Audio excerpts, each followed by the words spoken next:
If you've been thinking about selling your home, you probably already know that right now is the best possible time to do it. The real estate market has exploded and all in favor of the sellers. But if you also want to buy a new property, doesn't that put you in the same uber competitive position with very low inventory to choose from as the buyers? How does that work? Well, stick around and let's get real, Lehigh Valley.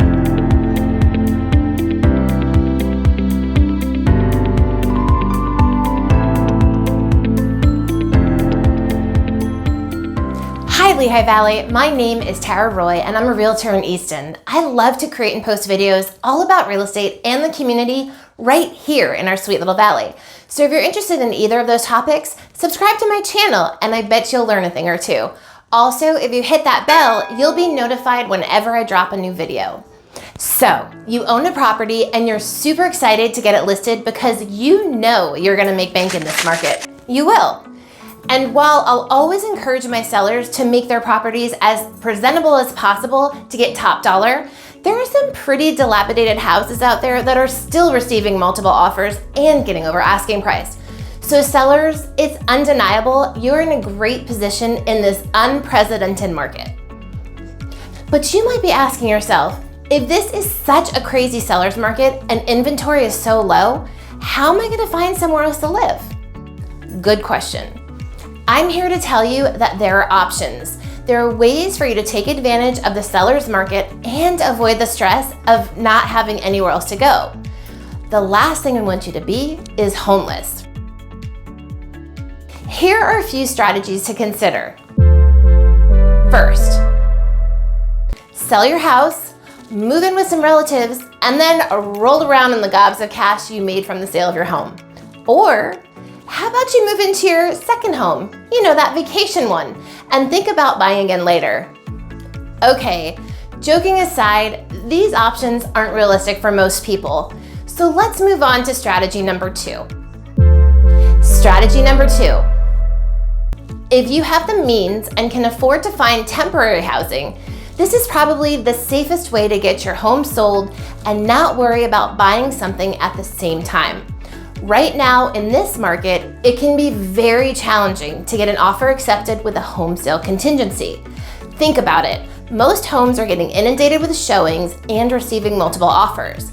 If you're in a multi-offer situation and you're going neck to neck with another buyer who's offering the same purchase price, the same down money, and the same earnest money deposit, but only you have a house to sell, chances are your offer is not going to be the one chosen. So if you can sell your house first and have temporary housing to move into for 2 to 3 months while you look for another house to buy, free and clear of a sale contingency, you'll be in a much better position. Of course, this strategy, although more realistic than the first one, also isn't a feasible option for everyone. So let's move on to strategy number 3. Strategy number 3. If you can't afford to find temporary housing, what we can do when we list your home for sale is we can make a disclosure in the agent remarks of the MLS listing that says the sale of your home is contingent upon the seller, which is you, finding suitable housing. That way, every buyer agent knows that you're actively looking for a home and a longer time frame might be needed for settlement. It certainly wouldn't be an indefinite time frame. With negotiations, we would come to an agreement of how long the time frame would be. But that contingency and disclosure up front would tell a buyer that you're actively looking for something to buy and you might not be able to settle in the typical 45-day time period. Strategy number 4. And lastly, we have what's called a lease back agreement. This is becoming more and more popular under the current market conditions. What this means is you, as the seller, can sell your home and then continue living there for a negotiated amount of time by leasing the home back from its new owner. See why it's called a lease back? So in essence, you would become a short-term tenant and you'd be renting the house you don't own anymore from your buyer, which makes them your new landlord. Similar to the last strategy, we would want to disclose the desire for a leaseback agreement upfront in the MLS so the buyers in the market could determine if they even want to look at your listing based on that contingency. And in this competitive market, If the buyer is willing to do a leaseback, they'll stand out from the rest. And it would give you, as the seller, peace of mind knowing that you don't have to frantically try and find a house to buy while you're in the midst of selling.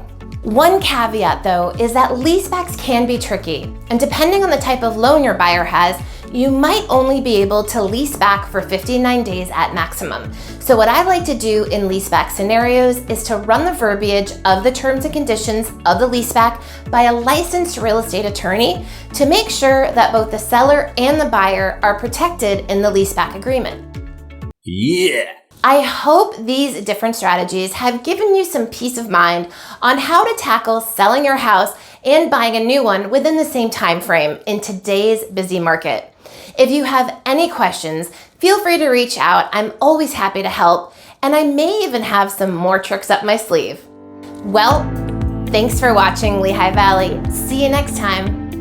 If you have a real estate topic you'd like to learn more about, drop a note in the comments and I will be sure to answer your questions and perhaps even make a whole video just on your topic. See you next week, Lehigh Valley. I'm just gonna give it to you straight. I think it's time to sell your house.